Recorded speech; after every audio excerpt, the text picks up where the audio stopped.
Hola de nuevo y bienvenidos a La Voz del Maestro. Soy Celestial y eres bienvenido a este canal. A los suscriptores antiguos y nuevos por igual, eres muy bienvenido. El vídeo de hoy va a ser un poco diferente, o al menos la primera parte del vídeo de hoy. Espero hacer dos hoy. Así que esto va a ser como una mirada útil para mostrarte, primero que nada, lo que Dios tiene que decir sobre la cuestión del arrepentimiento nacional. Esto es algo que el Señor me mostró la semana pasada, pero sigue volviendo en forma de una frase. Y hoy voy a compartir lo que Dios ha puesto en mi corazón respecto al tema del arrepentimiento nacional. Un arrepentimiento nacional, qué tan importante es y cómo poder decir si donde sea que vivas, tu nación realmente califica por tener las señales que indican que una nación es arrepentida, y por lo tanto califica para buscar la misericordia de Dios en vez de ira, juicio o justicia. Lo segundo es que espero que esto sea una indicación para las personas que quieren estudiar la palabra de Dios de cómo puedes hacerlo. Así que, con suerte, por la gracia del Señor Jesucristo, este video podrá cumplir 2 en 1 y ser una bendición para todos los que están buscando entender cómo leo mi Biblia, cómo realmente entiendo lo que la Biblia me está diciendo, cómo no superpongo lo que yo pienso o lo que he estado escuchando por ahí en el aire o incluso lo que siempre me han enseñado tradicionalmente en mi estudio bíblico en la iglesia en la que crecí. O incluso lo que yo como líder de un grupo pequeño o como pastor, incluso lo que tiendo a hacer cuando estudio y luego saco eso y voy y lo enseño a mi congregación y tal vez no está dando el tipo de fruto que quiero. Así que el texto que voy a estar viendo hoy es 2 Crónicas capítulo 7. Y vamos a enfocarnos y centrarnos en este versículo famoso que todos aman usar. Es el escudo y broquel de todos. Si mi pueblo que es llamado por mi nombre. Así que el título del video de hoy es Si mi pueblo, la obra del arrepentimiento nacional, y estoy compartiendo esta palabra hoy, creo que es 29 de abril del 2022. Y así que comencemos con el contexto. Entonces voy a estar mirando desde el versículo 11 de 2 Crónicas capítulo 7, desde el versículo 11 hasta el versículo 14, y quizás tal vez hasta el 15. Así que comencemos con el versículo 11. Así terminó Salomón la casa del Señor y la casa real. Y Salomón efectivamente logró todo lo que le vino al corazón para hacer en la casa del Señor y en su propia casa. Entonces el Señor apareció a Salomón de noche y le dijo: He oído tu oración y he escogido este lugar para mí como casa de sacrificio. Ahora enfoquémonos en estos dos versículos 13 y 14. Cuando yo cierre los cielos para que no haya lluvia, o mande a la langosta que consuma la tierra, o envíe pestilencia entre mi pueblo, si mi pueblo que es llamado por mi nombre se humilla y ora y busca mi rostro y se aparta de sus malos caminos, entonces yo oiré desde los cielos y perdonaré sus pecados y sanaré su tierra. Así que este es un pasaje particular de las Escrituras que está hablando acerca de la finalización de una obra que tomó más de 10 o 12 años en completarse. No voy a dar la cantidad exacta de años, pero sé que le tomó más de una década a Salomón terminar la casa de dedicación, la casa de oración, la casa de búsqueda de Dios, en otras palabras, este grandioso regalo al Dios de Israel. David había dicho años antes: ¿Quién soy yo para estar morando aquí en Jerusalén, en la casa del rey? Dios me ha levantado, aún don nadie de los establos. Yo estaba cuidando a las ovejas en el redil, y sin embargo Dios vino a mi casa y me ungió como rey por encima de mis hermanos y me ha traído aquí, a la casa de reyes. Pero ¿quién soy yo para habitar en tanta espléndida opulencia y riqueza mientras mi Dios está allá afuera durmiendo en tiendas? Ahora David básicamente está hablando de la práctica antigua de llevar la presencia de Dios personificada por el arca y guardarla en el tabernáculo original de Moisés. Y así David es demostrado en la Biblia como una persona que entiende que aun cuando Dios nos levanta a la opulencia, aun cuando Dios nos levanta a tanta gracia y favor, y quita los dolores y sufrimientos de la vida, y ahora nos pone en una posición de poder, una posición de riqueza, una posición de influencia, una posición donde todos los dolores normales de la vida desaparecen. Se podrá distinguir a las personas verdaderamente enfocadas en Dios, porque aun en medio de la riqueza, incluso en el momento en que Dios ha peleado contra sus enemigos y ha quitado todo el estrés y les ha dado posiciones de gobernanza muy altas, estas personas todavía tienen un corazón para el Dios del pacto. Y quieren ver a ese Dios exaltado y hecho un objeto de adoración, hecho el centro de la adoración por todas las personas. Y así David tiene este deseo de construir el templo para Dios. Es una idea original de David. No es una idea original de Salomón. Es el deseo profundo del corazón de David que si David va a vivir en el palacio, entonces su Dios debe vivir en algo que esté revestido con lo que la humanidad considera valioso, que son piedras preciosas y madera de acacia y madera de cedro y oro y plata. Y así David tiene este deseo lujoso, pero como sabemos, porque David ha sido usado instrumentalmente por Dios para matar a los enemigos de Israel. Dios dice que David, eres un hombre de guerras y tu mano también está manchada de sangre, hablando de la muerte de Urías. Y así David, tú no construirás esta casa para mí, sino que tu hijo Salomón es a quien he escogido para reinar después de ti. Y este hijo tuyo es quien levantará este diseño, este plano de amor que tienes en tu corazón. Y así David está contento. Y en el estilo de vida de David, en la vida de David, él encarga 1 tonelada de materiales en bruto del pueblo, de los ancianos, de los ricos, incluso de los pobres. Todos ellos se unen para reunir recursos increíbles. Y ahora ellos edifican lo que la Biblia llama la casa del Señor, una casa de oración. Lo que Dios viene y le dice a Salomón en el versículo 12, he escogido este lugar para mí mismo como casa de sacrificio. Entonces, está bien. Dios dice que Él está de acuerdo con el uso de este templo. Y este será el lugar donde Dios va a honrar el pacto con los israelitas. Así que le dice a Salomón, he escuchado porque el día anterior ellos dedicaron el templo en el mismo capítulo 7. Ellos dedicaron este templo con miles de toros y miles de ovejas y sacrificios y mucho canto y regocijo. Y así es como siempre es la gente en la parte de virginidad de su caminar con Dios. Cuando comienzas este caminar con Dios, todo es canciones y risas y baile y la libertad que naturalmente viene cuando Dios te da esta promesa de que eres libre de la cautividad del pecado y que ahora eres parte de la familia de Dios y andarás con Dios, en la expresión de la vida renovada que Dios mismo va a darte. Pero ahora hagamos un análisis profundo en el versículo. Así es como lees y estudias tu Biblia. Cuando yo cierre los cielos y no haya lluvia, o cuando yo mande a las langostas para que devoren la tierra, o cuando yo envíe pestilencia entre mi pueblo. Estoy mirando el versículo 13. Ahora, si notas, porque la frase es larga, estoy usando la expresión cuando yo, y la estoy usando delante de las diferentes partes de las cosas que Dios dice que hará. Así que cuando alguien te dice cuando, automáticamente esa persona te está comunicando que esto no es un quizás. Cuando alguien dice cuando está hablando de algo que es un hecho. Solo un momento, por favor. Cada vez que escuchas la palabra cuando, no estás preguntando ¿va a pasar? ¿Va a pasar? No, va a suceder. Cuando es la palabra que usamos para comunicarnos cuando queremos saber acerca del momento. Así que si un esposo le dice a su esposa, porque llevamos tu auto al taller hoy, voy a recogerte después del trabajo. Si la esposa dice, ¿cuándo? Ella ya está indicando, te he escuchado y sé que vendrás a buscarme. Solo quiero saber a qué hora será. Así que Dios le está diciendo a Salomón, escucha las cosas que él está diciendo.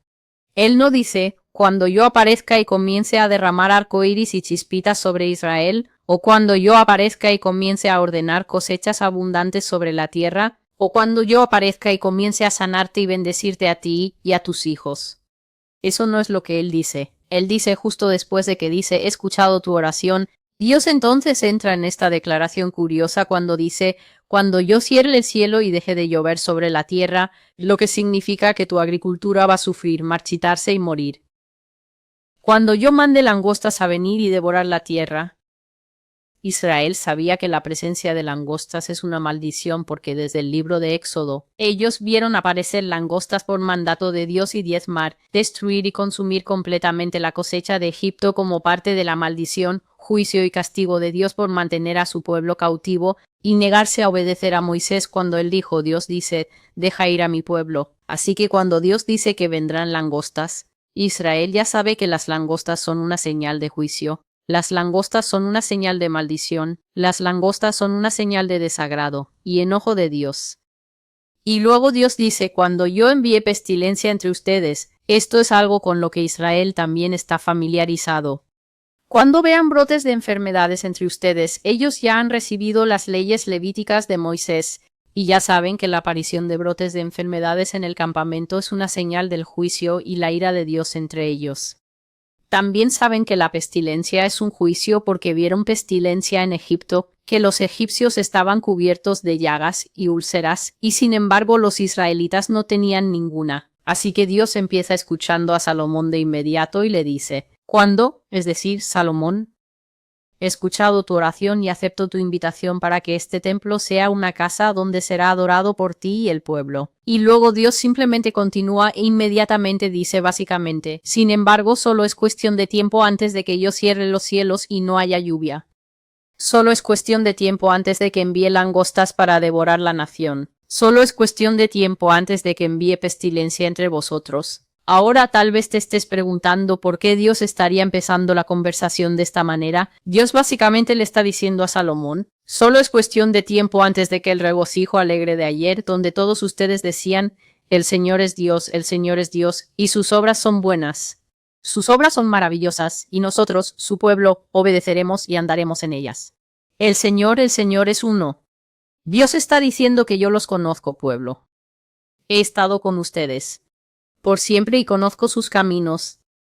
Hoy son una novia fiel, mañana apostatas prostituidos.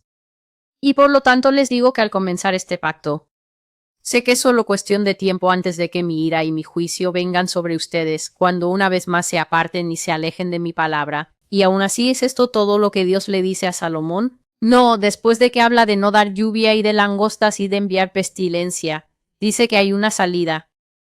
Pero mira la palabra que él usa, sí mi pueblo.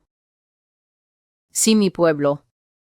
Ahora sí la palabra cuando habla de algo que seguramente vendrá y la única pregunta que tienes acerca de esa cosa es el momento en que vendrá, la palabra sí no es así. Sí es una conjunción que usamos para unir dos ideas. La palabra sí no habla de tiempo. La palabra sí dice que hay una elección que hacer. Así que una madre dirá, si limpias tu cuarto hoy, los llevaré al parque.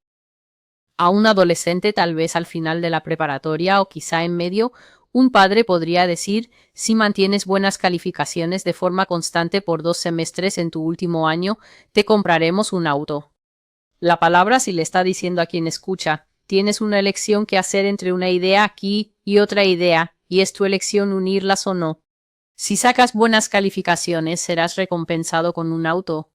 Eso significa que si eliges reprobar, no te quejes ni llores cuando termines sin auto porque escogiste no juntar las ideas que se enlazaban. Así que Dios les dice, es un hecho seguro que terminaré enviando sequía sobre Israel. Aunque esta gran y brillante casa ha sido construida como señal de que ustedes serán fieles y vendrán a la iglesia. Sé que es un hecho que vendrán langostas y destruirán sus cosechas porque ustedes son un pueblo perpetuamente pecador. Sé con certeza que habrá brotes de enfermedades entre ustedes, pero tienen una elección.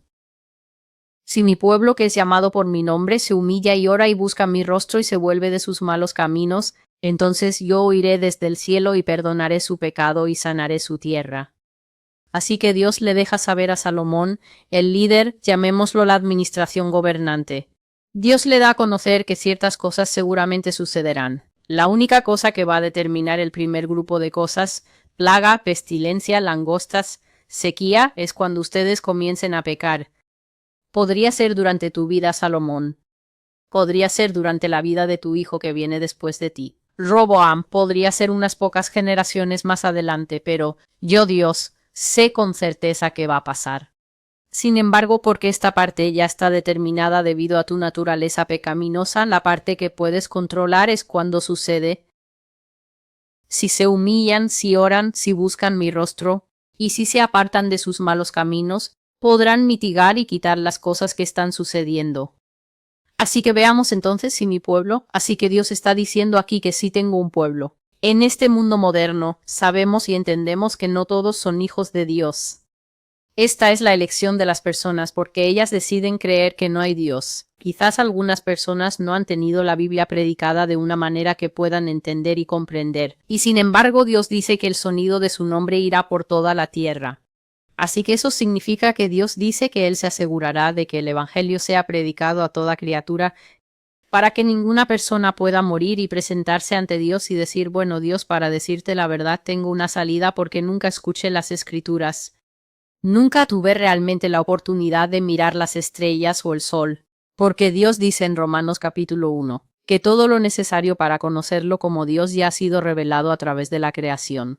Eso significa que si nadie logra penetrar esa última aldea sobreviviente allá en alguna selva de la que no sabemos, Dios sostiene que por medio de la creación es posible para el hombre quizás viendo una tormenta o mirando una mariquita, llegar a la realización interna de que este mundo fue hecho por un diseño creativo y no ocurrió por casualidad.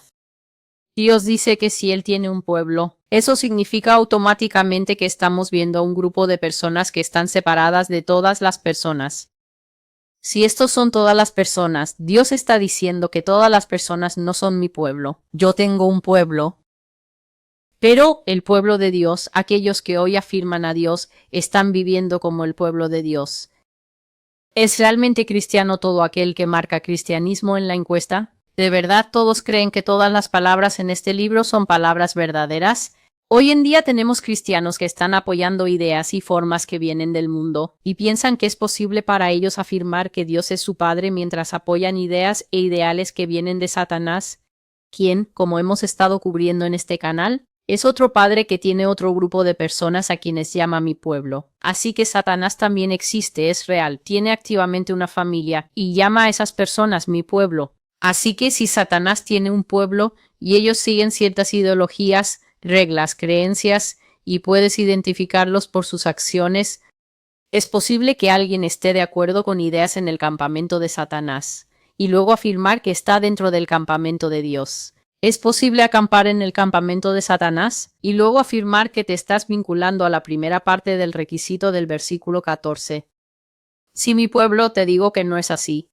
Jesús le dijo a los fariseos en un momento de rara ira, porque a menudo estaba frustrado con ellos, pero siempre tenía las respuestas perfectas para ellos, especialmente porque podía leer las intenciones de su corazón.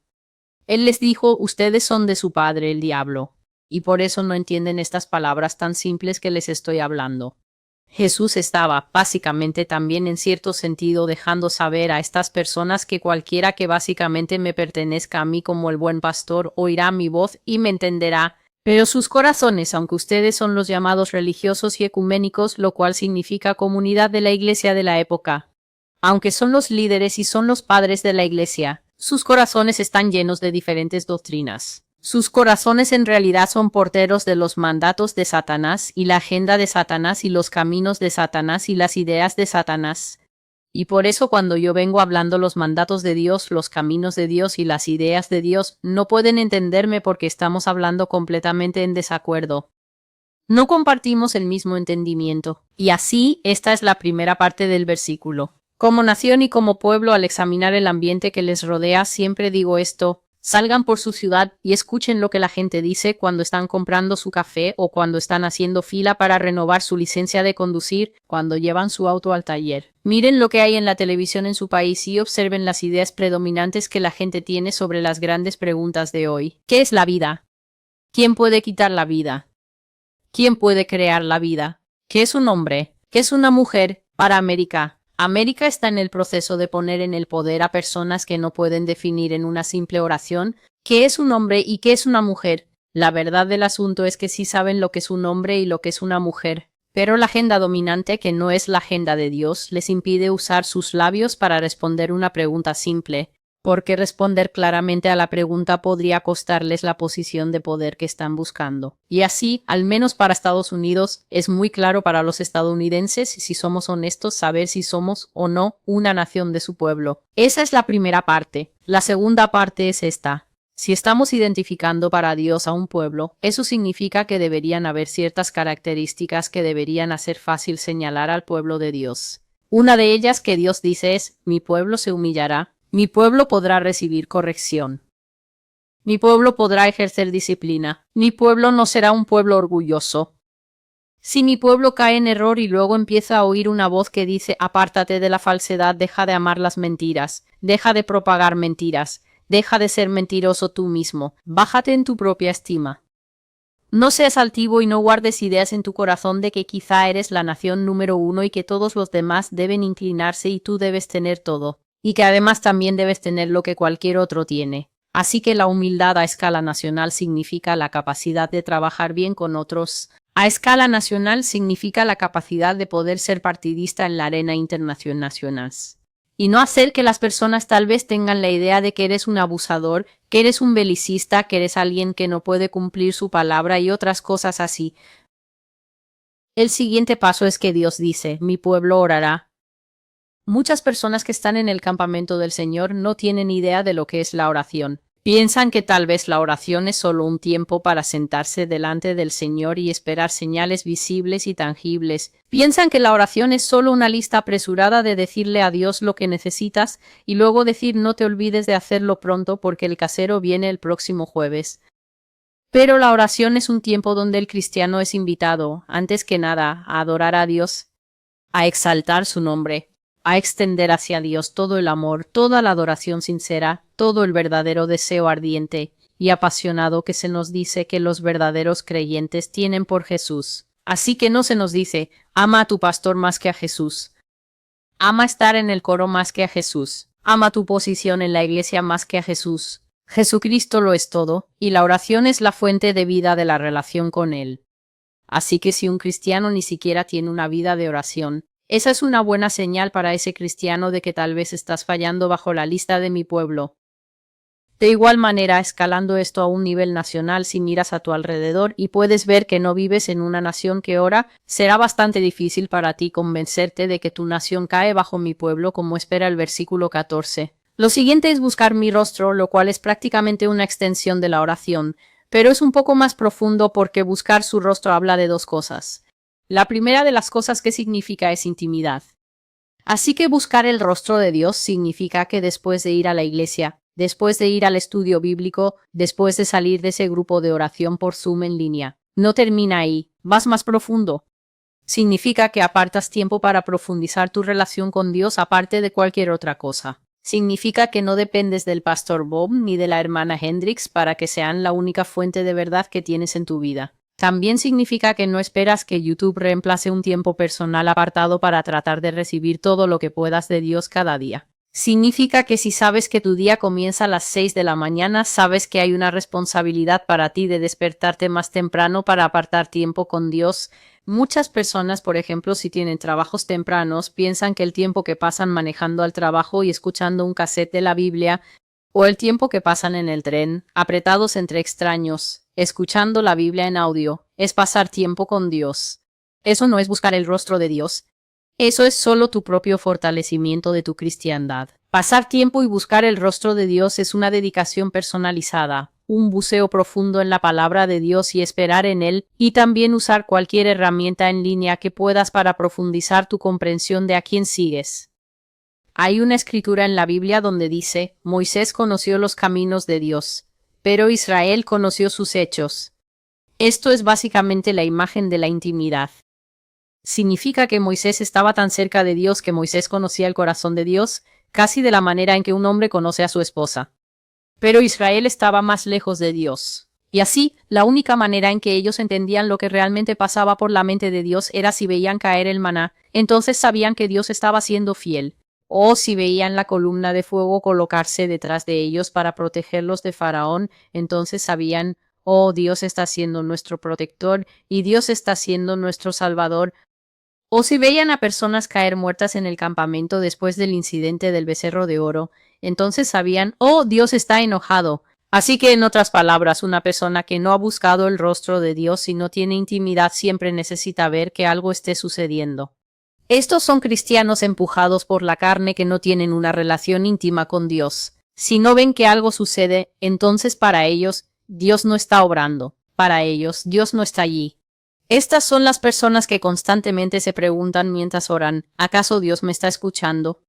Pero una persona que es íntima con Dios sabe que la Escritura dice que Dios siempre escucha la oración. La Escritura dice que antes de que hablen, yo oigo y sé lo que ellos necesitan antes de que lo pidan. Así que alguien que es una persona que busca el rostro de Dios ya no está lidiando con esas preguntas elementales de yo oro, pero no siento que Él escuche. Sabes que Él escucha y simplemente continúas con el asunto de la oración. La segunda parte de buscar su rostro habla directamente de tiempos de crisis. Así que a través de todo el Antiguo Testamento ves que a veces los guardias tocaban el shofar y simplemente decían, estamos en problemas. Los amalecitas vienen. Estas personas vienen. Los filisteos están marchando hacia nosotros. Y en ese tiempo de crisis la gente se reunía rápidamente. A veces la necesidad era tan urgente que llamaban a un ayuno inmediato. Llamaban a un ayuno allí mismo, por lo cual siempre le digo a las personas que un ayuno no es esa cosa que tienes que planear y tener pequeños recordatorios en tu calendario. Como cristiano necesitas aprender a ser flexible y capaz de moverte a la izquierda, a la derecha, hacia atrás o hacia adelante, dependiendo de la necesidad. La crisis no se va a anunciar a sí misma. Nadie nos envía un correo electrónico antes de que un carro atropelle a nuestro hijo al día siguiente. Cuando nuestro hijo está cruzando la intersección al salir de la escuela y tiene el derecho de paso, y alguien simplemente viene y golpea al niño y sin culpa tuya ni de tu hijo. Tu hijo ahora está en cuidados intensivos luchando por su vida. No recibes un recordatorio en tu teléfono sobre eso el día antes de que suceda. No recibes un recordatorio sobre el cáncer. No recibes un recordatorio acerca de una infidelidad que está ocurriendo en tu familia. La vida sucede. Y como cristianos necesitamos vivir de una manera que tengamos lo necesario dentro de nosotros para afrontarlo. Así que al buscar el rostro de Dios, esto está hablando de una persona. Y cuando lo llevamos a nivel nacional, una nación que está viviendo preparada para encontrar a Dios en un momento de crisis, para encontrar a Dios en un 11 de septiembre, para encontrar a Dios en un bombardeo de Oklahoma, para encontrar a Dios cuando cosas terribles suceden de repente sin advertencia. Si eres una nación que tal vez puede ser alcanzada por una pestilencia y la gente inmediatamente se pone saco y ceniza y se lamenta, si vives en una nación que recibirá profecías de la ira y el juicio de Dios y entra en tiempos de búsqueda de Dios y arrepentimiento nacional como hizo Nínive, entonces eres una nación, donde sea que estés en el mundo viendo esto que califica bajo mi pueblo llamado por mi nombre en este versículo 14. Y luego él dice, apártense de sus malos caminos. Te estoy mirando, América. Ni siquiera necesitaría decir nada. Podría sentarme aquí en silencio durante 3 minutos y mirar y tú me devuelves la mirada, y en nuestras mentes estaríamos haciendo una lista, sin quedarnos sin pecados y sin repetir el nombre de ningún pecado, de todas las cosas que la nación hace que Dios llama malos caminos. Hay más de 112 videos en este canal, así que no hay absolutamente ninguna necesidad de que yo haga un análisis profundo sobre los malos caminos. Así que estas son las condiciones. La palabra sí es una condición. Humíllate, ora, busca mi rostro. Apártate de los malos caminos, lo cual básicamente significa arrepentimiento. El arrepentimiento es cuando renuncias a la antigua conducta de quebrantar las leyes de Dios. Tengo varios videos sobre arrepentimiento en este canal, así que no voy a entrar en eso. Pero a la iglesia moderna se le ha dicho que arrepentirse es sentirse apenado. El arrepentimiento no es sentirse apenado. Aquellos de ustedes que tienen hijos, tal vez su hijo hace algo y usted le dice a su hijo, esto estuvo mal. Esto no debió haberse hecho. Los niños son capaces de sentirse apenados sin arrepentirse. Y usted lo sabrá porque en el minuto en que usted da la espalda, su hijo irá y hará esa misma cosa otra vez. Esto no es la acción de alguien que está apenado. Esto es solo la del arrepentimiento. Esto es solo la acción de alguien que cuando es atrapado muestra remordimiento. El remordimiento no es arrepentimiento. El remordimiento es el sentimiento de victimización que es natural a la humanidad. Cuando tu esposa te sorprende en infidelidad, cuando tu esposo descubre 3 años de mensajes de texto en Facebook y fotos sugestivas entre tú y ese exnovio, honestamente te vas a sentir apenado. Estás apenado porque te atraparon. Estás apenado porque sabes lo que viene después. Estás apenado porque él tiene derecho a no pagarte pensión alimenticia y probablemente va a ganar todas las propiedades en la corte. Por eso estás apenado. Estás apenado porque están a punto de venir cambios a lo que estabas haciendo que te van a incomodar. Eso no es arrepentimiento. La incomodidad personal no es arrepentimiento. La incomodidad personal se enfoca en la persona. El arrepentimiento se enfoca en Dios, en cómo hemos ofendido a Dios, en cómo le hemos mentido a Dios, en cómo hemos puesto a Dios a un lado, colocándolo justo al lado como un florero para que podamos hacer lo que queremos hacer. El arrepentimiento es reconocer conducta maligna contra el Padre, el Hijo y el Espíritu Santo, y sentir pesar por eso, no sentir pesar por uno mismo, sentir pesar por lastimar a Jesús, ya y el Espíritu Santo, y buscar la renovación por el Espíritu y la sangre de Jesús, para romper el ciclo o el patrón de esa conducta por la que sentimos pesar de haberles lastimado en primer lugar. Así que cuando una nación no siente pesar, entonces esa nación no está arrepentida. Y si una nación no está en arrepentimiento, no es probable que esa nación busque el rostro de Dios. No es probable que esa nación ore. No es probable que esa nación se humille. es probable que esa nación continúe en las 4 cosas que Dios dice. Si continúas en las 4 cosas que están bajo el sí, entonces las 3 cosas que dije que están bajo el cuándo definitivamente van a suceder. Así que cuando miramos el arrepentimiento nacional se puede definir simplemente como esto. El arrepentimiento nacional es cuando todos en una nación o una parte considerablemente significativa de una nación reconocen las 4 cosas bajo el sí y las hacen para que las 3 cosas bajo el cuándo no sucedan. Si no ves a todos en una nación o a una parte vastamente significativa de una nación humillándose, orando, buscando el rostro de Dios y apartándose de sus malos caminos, entonces no necesitas que nadie te diga que esa nación no está en arrepentimiento. Esa nación está en pecado. Y esa es la razón por la que no se mostrará misericordia a esa nación, sino que los juicios que ya están pronunciados contra esa nación en los cielos ciertamente vendrán sobre esa nación. Así que, aplicando esta prueba cualquiera en Noruega, en China, en los Estados Unidos, en el Reino Unido, no importa dónde esté, Sudamérica, África, Australia, si miras a tu alrededor y puedes ver ya sea que tu país en su gran mayoría cae del lado del sí o en su gran mayoría cae del lado del no, entonces entiendes que 2 Crónicas capítulo 7 y versículo 14, aunque se cita mucho en la comunidad cristiana, no es para todos los países. Soy Celestial y esta es la voz del Maestro. Espero que esta enseñanza te haya sido útil. Cuando leas la Biblia, lee lo que está escrito, no lo que piensas, ni lo que viste en el otro canal profético, ni lo que te están diciendo para que te sientas cómodo, sino para que puedas despertar y entender los tiempos en los que estamos. Dios está zarandeando a las naciones. Dios también está zarandeando cada corazón.